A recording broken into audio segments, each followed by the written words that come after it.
Mirada Económica. Hola a todos, muy buenas tardes. Mirada Económica en el aire para hablar justamente de todas las noticias del sector económico en un día marcado justamente por varias noticias que han estado marcando la pauta durante este jueves. Vamos a comenzar hablando, por cierto, de lo que es la cifra de inflación que dio a conocer durante esta jornada el Instituto Nacional de Estadísticas, mostrando, por cierto, las gráficas que tenemos preparadas y que hablan de este menos 0,2% que fue el IPC del mes de diciembre, en la parte más baja de lo que eran las estimaciones que tenían desde el mercado y que, por cierto, cada vez que hay un IPC negativo tiene efectos también en el bolsillo que ya vamos a analizar más adelante. La cifra importante y con la que se quedan, por cierto, principalmente las autoridades es este 3,5% que llega a la inflación en 12 meses, es decir, durante el 2025, que es la cifra de inflación más baja de los últimos 5 años. Para que retrocedamos un poco en el tiempo, por ahí por el 2022 teníamos una inflación del 14%, por lo tanto es un poco el reflejo de cómo ha ido de a poco encaminándose a este rango meta que tiene el Banco Central, que es mantener la inflación en torno a un 13%. Pero claro, cada vez que se entrega este informe por parte del INE hay productos que suben y productos que bajan. Vamos a revisar aquellos productos que bajaron durante el mes de diciembre, o al menos los principales, porque está en el primer lugar el transporte aéreo internacional con una caída de casi un 16%, seguido también por el tomate, una caída de 12,4%, y los packs de telecomunicaciones, que es una caída del 4,8%, mientras que los productos que más fueron en alza durante el mes de diciembre, que también pasamos a revisar en la siguiente gráfica, tienen que ver con el transporte aéreo, pero esta vez nacional, que tuvo una alza de casi un 19%, y también el transporte de bus interurbano de casi un 15% en incremento, mientras que los limones tuvieron una alza de 13,9%. Yo les adelantaba que cuando hay una inflación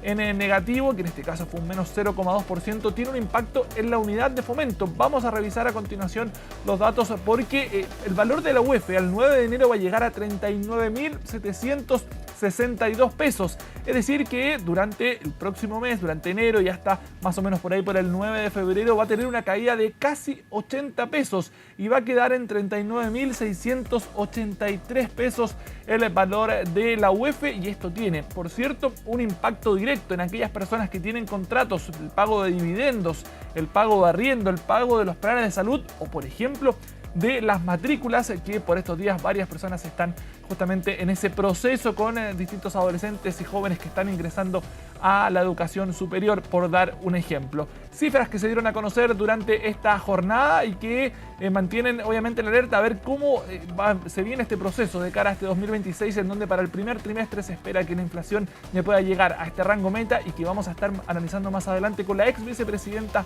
del Banco Central. Pero además, para esta temporada de vacaciones, las proyecciones del sector turístico son positivas. La industria espera casi 29 millones de viajes al interior de nuestro país. Un impulso al turismo interno que reactiva a las regiones. Pero ¿cuánto están dispuestos a gastar los chilenos en sus días de descanso? Los vemos en la siguiente nota. Temporada estival y los añorados días de descanso están cada vez más cerca para una parte de los chilenos que ya planifican su verano. Pretendemos irnos a la playa la segunda semana de febrero. El sur de Chile. Me voy al norte, Arica. Tenemos planeado ir a Chiloé. Destinos nacionales que este año se espera sean más visitados que temporadas anteriores. Según FedeTour, se proyectan 28,8 millones de viajes por Chile. Chile yo lo considero bastante bonito en todo sentido, sobre todo la parte sur de nuestro país. Tenemos partes muy lindas y yo creo que primero hay que conocer el país y después salir afuera. Tiene varias cosas por hacer, restaurantes, comida. Crecimiento del turismo interno que podría traer un importante impulso al sector. Esto va consolidando el hecho de que el turismo es un motor clave para la generación de empleo, para la descentralización y para las economías regionales. Este verano vemos una clara preferencia por el litoral central y por la región de Valparaíso. Pero, ¿cuánto presupuesto se necesita para vacacionar? Yo creo que bordeando el millón con eso menos no haces. 500.000 pesos una semana. A 100 se podría decir que está como diario. Montos que varían dependiendo de los destinos, aunque según cifras de Activa Research, los chilenos tendrán un gasto promedio de 659.200 pesos para los 11 días que se tomarán de vacaciones, en donde más de la mitad irá a alguna playa. Pero hay diferencias de acuerdo a niveles socioeconómicos que son las más importantes. Mientras el segmento C1, el segmento más alto de la población o con mayor poder adquisitivo, cree que destinará cerca de 1.400.000 pesos aproximadamente, el segmento más empobrecido de la población va a destinar 350.000 pesos en promedio. Lo bueno es que al menos para estas primeras semanas de enero hay buenas noticias para el presupuesto, sobre todo para quienes salgan de vacaciones en auto o viajen al extranjero, ya que el precio del dólar está dando una mano. Ha roto la barrera psicológica de los 900 pesos y esto ha beneficiado a las personas que han querido aprovechar las salidas al extranjero. También beneficia a las bencinas, ya que también hemos visto durante estos días caídas en el precio del barril del petróleo. Buenas noticias para el bolsillo, que muchos esperan se mantenga en el tiempo, sobre todo considerando que no todos utilizarán el total de sus días de descanso. Guardé para el resto de año. Es que es muy necesario la salud mental, tienes que estar bien. Hay que guardar el tiempo para el invierno, cuando haya poca gente. Como que en septiembre, octubre uno ya está con ganas de descansar de nuevo. Los chilenos en el último tiempo están distribuyendo sus días de vacaciones en el año, una idea que puede ser muy buena para este 2026, en donde los interferiados o llamados sándwich podrían ser los protagonistas. Lo que vemos es que las personas están haciendo un uso como tal vez eficiente de cómo distribuyen estos días. Y además que hoy día tenemos otras ofertas a nivel comercial. Tenemos un 20% de la población que va a tomar vacaciones en otro momento del año, lo que no es poco. Fórmulas para extender el descanso durante un año, en donde la carga laboral hace que sea necesario. En el capítulo de hoy en Mirada Económica, me atrevo a decir, tenemos una invitada de lujo que ya nos acompaña acá en el estudio, la ex vicepresidenta del Banco Central, Stephanie Griffith-Jones. Muchísimas gracias, muy buenas tardes y gracias por venir acá a Mirada Económica. Muchas gracias por la invitación, encantada de estar acá. Encantada. Perfecto. Bueno, partamos hablando de este proceso que podemos decir finalizó en términos de lo que fue liderar junto a Rosana Acosta este Banco Central. Partamos hablando de esa experiencia de estos años, cómo fue la salida también, muy emocionante por los que seguimos un poco ahí el Banco Central, de la despedida que también que le dieron. Bueno, la despedida, partiendo por el último punto, fue realmente emocionante, muy cariñosa, la gente tan cálida, y los discursos de la presidenta, Rosana Acosta, y los comentarios que hacían en un video los otros consejeros, realmente me llenaron el corazón. Fue una bonita salida. Fue una bonita salida. Y también está el otro aspecto de que cuando yo llegué, la inflación estaba muy alta, ¿cierto? Claro. Llegó hasta el 14%. Y ahora me voy justo cuando la inflación está llegando a la meta. Hoy día tuvimos también muy buenas noticias, como las destacó usted, y estaríamos llegando al 3% ahora en el primer trimestre si no hay ningún shock adicional. Hablemos rápidamente de contingencia. Claro, cuando asume en el Banco Central como consejera, es una inflación la más alta que hemos visto en el último tiempo, claro. Y estaba el desafío de llevarla a este rango meta que tiene el Banco Central, que es ojalá en torno al 3%. ¿Cómo fue sentarse ahí en un momento en donde obviamente había que tomar decisiones con la política monetaria, en donde había que tomar decisiones para tratar de disminuir esa inflación? Bueno, era un desafío grande porque por un lado, ¿cierto?, había que tratar de llegar rápido a la meta, porque la inflación, como tú sabes, afecta mucho a los hogares, a las personas, particularmente a los más pobres, a los más vulnerables. Entonces es muy importante bajar la inflación y es la meta principal del Banco Central. Pero el otro desafío es hacerlo de la manera que dañe menos al crecimiento económico, ¿cierto? Cada ajuste tiene un costo, de hecho la economía se frenó, pero después se recuperó rápidamente y ya llevamos alrededor de 2,5% de crecimiento en los últimos 2 años. Es que en algún momento, si no me equivoco, se habló incluso de los miedos de la estanflación, este concepto, claro, de un estancamiento económico, de una inflación alta. También fue un tema a manejar, ¿o no? Por supuesto, ese es el gran temor de los banqueros centrales, los ministros de Hacienda, que por suerte no nos pasó, no nos pasó, y la inflación se bajó bastante rápido.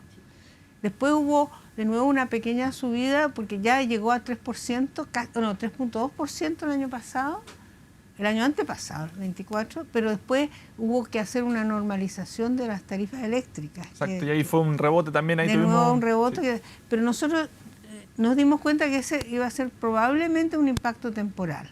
Entonces nos cambiamos mucho la política monetaria y seguimos. Entonces ahora tenemos, digamos, el mejor de los mundos, porque tenemos un crecimiento bastante bueno, de alrededor de 2,5%, y a la vez la inflación llegando a la meta. De hecho, en su último informe de política monetaria, el Banco Central anticipan un poquito más el rango meta, por así decirlo, para el primer trimestre del 2026. Exacto. ¿Podemos hablar de que comienza a ser, o siempre una preocupación, pero la preocupación central, la inflación comienza un poquito ya más de lado? A bajar. Lo que pasa es que siempre hay que ser prudente. Uno de los trabajos de los banqueros centrales es ser prudente y cuidar que la inflación no se escape. Pero que pasaron varias cosas en esos últimos meses del año pasado. Lo que pasó fue que el tipo de cambio, ¿cierto? Sí. El dólar cayó mucho, entonces eso favoreció, y también las remuneraciones que habían estado subiendo algo más de lo que se había proyectado, ahora estaban subiendo a nivel más o menos el promedio histórico. Entonces las dos cosas y algunas otras nos ayudan, cosas como más puntuales con el precio de los alimentos, nos ayudaron a que bajara, porque la inflación fue como 0,5% menos de lo que se había proyectado. Y hoy día ver esta cifra que se da a conocer hoy día, ver este 3,5%, la inflación más baja en 5 años, ¿cuál es el análisis? Y si me entrega un poco de decir la tarea bien hecha, por así decirlo, de llevar esta inflación al rango meta. Claro, hay una sensación un poco de misión cumplida, claro, ¿cierto? O sea, todavía hubiera sido más bonito que pudiera salir cuando estaba en 3. Claro. Pero yo creo que vamos bien encaminados. También es bien importante, los banqueros centrales miran harto lo que se llama la inflación subyacente, que son como tendencias más de largo plazo, y esa también ha bajado, de hecho está en 3,3 en este mes. Así que eso da más confianza, pero siempre hay que estar alerta a posibles riesgos inflacionarios. Y ahí una misión cumplida con un liderazgo femenino en el Banco Central. La presidenta y la vicepresidenta, que en ese entonces era el cargo que tenía. ¿Cómo fue también eso de liderar estas decisiones en el mundo de los banqueros, en donde tampoco es muy común que dos mujeres estén a cargo? Exacto, fue muy bonito porque además, como las dos éramos, la presidenta Rosana Costa y yo éramos mujeres, nos dieron incluso un premio internacional, porque es muy raro que los dos cargos principales en un banco central sean dos mujeres. Y también vino Janet Yellen, que era la ministra de Hacienda, había sido presidenta del Banco Central, y estaba muy contenta de ver el rol que tienen las mujeres, y hicimos un seminario con ella, y fue muy interesante. O sea, yo creo que todavía hay muchos desafíos en el campo de aumentar la equidad de género, pero es muy lindo ese esfuerzo. Y ahí, bueno, entrando ya en contingencia en términos de crecimiento económico, que es siempre una frase que se repite bastante, de que hay que buscar, ojalá, expandir el crecimiento. ¿Cómo ha visto actualmente el proceso que ha vivido nuestro país en esa materia? Bueno, yo creo que una de las cosas, mirando también para adelante, yo creo que Chile tiene grandes oportunidades de crecimiento, porque tenemos esta especie de bendición de los recursos naturales. Claro. Con lo que comentábamos antes, el oro verde. Claro. Antes los países que tenían gas natural o petróleo tenían muchas oportunidades, pero ahora son los países que tienen cobre, litio, potencial de hidrógeno verde, y justo nosotros tenemos las tres cosas. Entonces tenemos mucha suerte, y lo desafiante es cómo aprovechar esas oportunidades para maximizar el impacto sobre el desarrollo económico del país. Y ahí, por ejemplo, haciendo, no sé si balances, evaluaciones, ¿cómo fue primero el gobierno, que sigue estando, pero ya va en su etapa más final, en términos de materia económica? ¿Cómo la evaluaron ustedes? ¿Cómo ve también ahí cómo fue todo este proceso en los años? Bueno, esto es una cosa personal, digamos. Sí, yo creo que primero este gobierno logró, digamos, recuperar los equilibrios macroeconómicos, ¿cierto? Nosotros en el Banco Central yo creo que jugamos un rol importante, pero también lo hizo la política fiscal. Particularmente en los primeros años hubo un ajuste fiscal importante, y las dos cosas trabajando en forma coordinada llevó a la inflación. Yo creo que es un logro importante. El presidente Boric, por ejemplo, siempre dijo que no deben haber gastos permanentes sin ingresos permanentes. Entonces eso es muy importante. Y la labor del ministro Marcel creo que fue muy buena. Además, ha habido bastante crecimiento, y una cosa interesante que nosotros empezamos a ver el 2024 en el Banco Central, que se ven en los datos, es que ha habido un aumento muy importante de la inversión. partir de como la primera mitad del 2024. Inversión que está un poco concentrada en minería y en energía, pero que pareciera ser que va a haber spin-offs para el resto de la economía. O sea, y aumentos grandes, porque ahora este año, o sea, el 2025 se espera, la última proyección del Banco Central es 7% crecimiento de la inversión, 20% crecimiento de las importaciones de maquinaria y equipos. Entonces ahí hay un aumento muy grande y eso puede generar un crecimiento importante a futuro. Bueno, hablando de exportación, ayer tuvimos los datos del 2025, 107.000 millones de dólares, una cifra récord. ¿Hablan un poco del posicionamiento también de nuestro país en esa materia? Exacto. Un poco ayudó que ya había empezado a subir el precio del cobre, pero además hay un dinamismo de las exportaciones muy importante. Y ahí, por ejemplo, en el trabajo que se hicieron en el último año, el que el ministro de Hacienda haya venido al Banco Central, me imagino que también juega un rol, ¿o no? O sea, yo creo que él facilitó el diálogo porque él entendía bien lo que era el Banco Central, claro, de donde él venía, ¿no?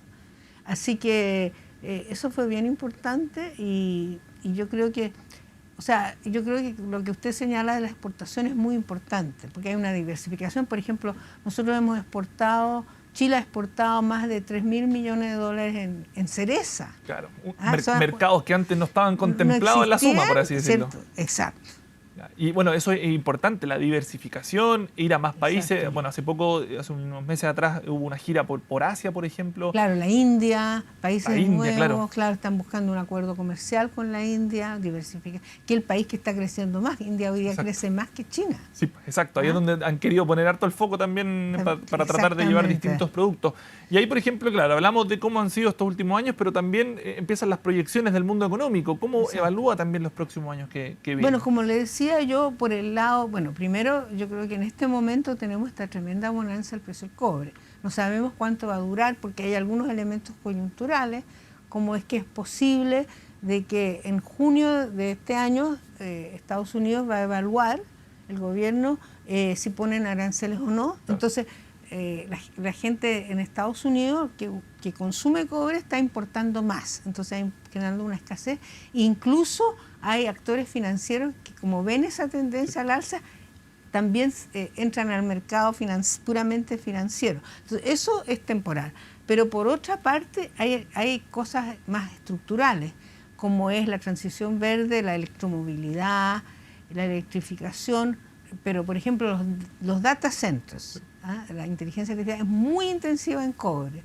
Y ahí es donde está la demanda que constantemente. Sí. Los autos eléctricos muy intensivos en cobre y en litio. Entonces, nosotros estamos ahí favorecidos. Ya vamos a ahondar sobre todo en lo que es este acuerdo. Vamos a ir primero a una pequeña pausa y ya volvemos con más Mirada Económica.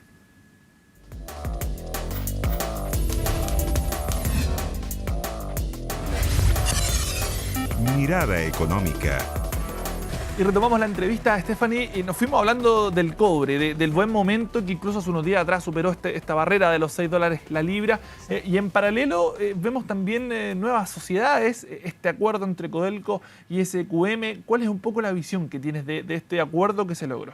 Yo creo que es un acuerdo sumamente positivo para el país porque va a permitir mantener la actividad de Soquimich y asociarla a esta gran empresa Codelco, lo que va a significar que van a poder aumentar la producción.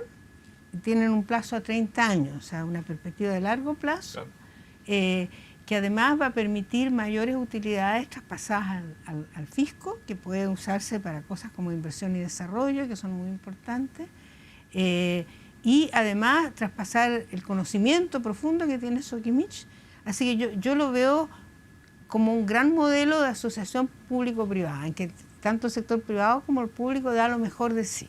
Que siempre es positivo, estas relaciones positivo cuando trabajan en conjunto. Exacto. Y incluso es interesante porque hubo otro acuerdo, tal vez menos destacado, fue como hace 3 meses, en que están combinando los esfuerzos de Anglo American, aquí cerca, en la cordillera, de nuevo con Codelco. Y la estimación que salía era que eso va a agregar valor antes de impuestos de casi $5.000 millones.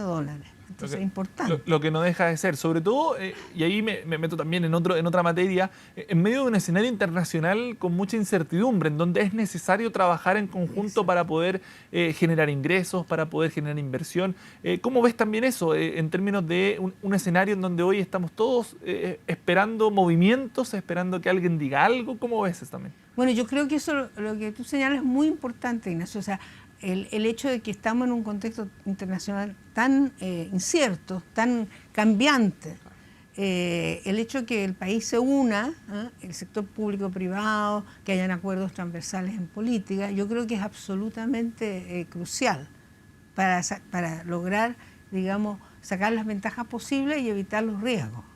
Bueno, hoy día las cifras de exportación que hablábamos también son muy buenas cifras que se dan en medio de un escenario complejo, un medio de un escenario internacional complejo. Entonces, claro, había mucho temor de que por el cambio en la política comercial de Estados Unidos, las tarifas y todo eso, los aranceles, se iban a complejizar esto, pero hasta ahora, ¿cierto? No, ahí siempre hay que ser prudente, pero hasta ahora no, a Chile le ha ido muy bien en ese mundo más difícil. Ahora, igual no hay que perder de vista, porque por ejemplo hablábamos recién de posibles tarifas para el precio del cobre en los próximos meses.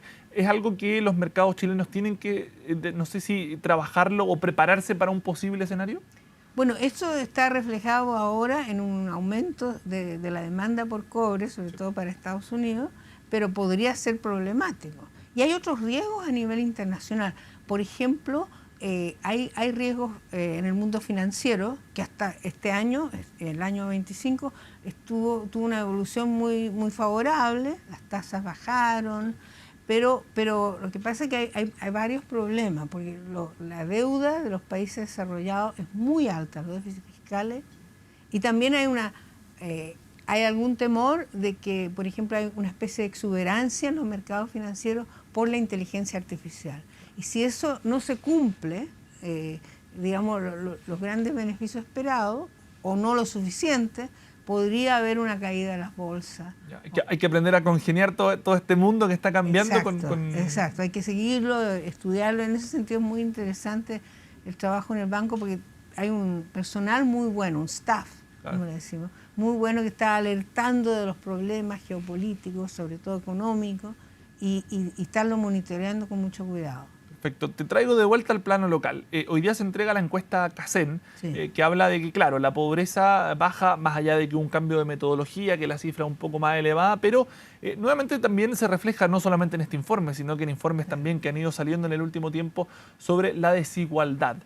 Hace un tiempo atrás, y ahí me atrevo a decir que vi una entrevista que hicieron que hablaba justamente de la paz social que tiene que ir, va a estar asegurada si es que hay una mayor igualdad de los ingresos.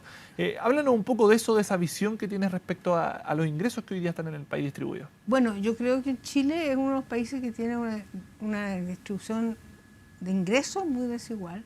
Y otro elemento interesante es que hay un laboratorio que estudia estos temas a nivel internacional, liderado por Tomás Piketty, que es un economista internacional súper famoso, y ellos muestran que en Chile la riqueza es aún más desigual.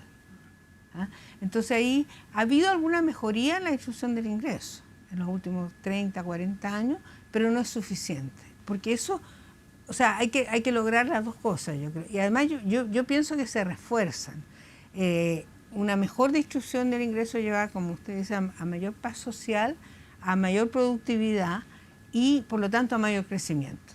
Y a la vez un mayor crecimiento facilita, si es un buen crecimiento, un crecimiento, como dicen los economistas, inclusivo, puede ir acompañado de una mayor distribución del ingreso. ¿Y existe algún, no sé si no se tiene la boleta de cristal, pero algún secreto que ayude, que potencie, que se pueda distribuir de mejor manera? Bueno, yo creo que, por ejemplo, mirar modelos de países que lo han hecho, ¿cierto? Hay países como los países escandinavos, el mismo Alemania, algunos países asiáticos como Corea del Sur.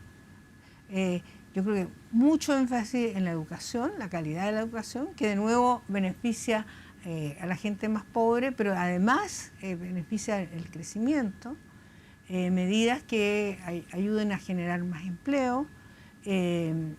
También inversión en salud, yo creo que es absolutamente clave, porque es muy necesario en vivienda, para que la gente tenga vivienda digna. Entonces, si se toman ese tipo de medidas, eso puede ayudar a mejorar la distribución del ingreso. Perfecto. Stephanie Griffith-Jones, muchísimas gracias por venir acá a Mirada Económica. Tratamos de abarcar lo mayor posible en estos minutos, pero agradecido por tenerla acá en Canal 24 Horas. Un gran gusto estar acá. Muchas gracias por la invitación. Muy bien. Nosotros nos despedimos, pero por supuesto, sigan en compañía de Canal 24 Horas. Que esté muy bien.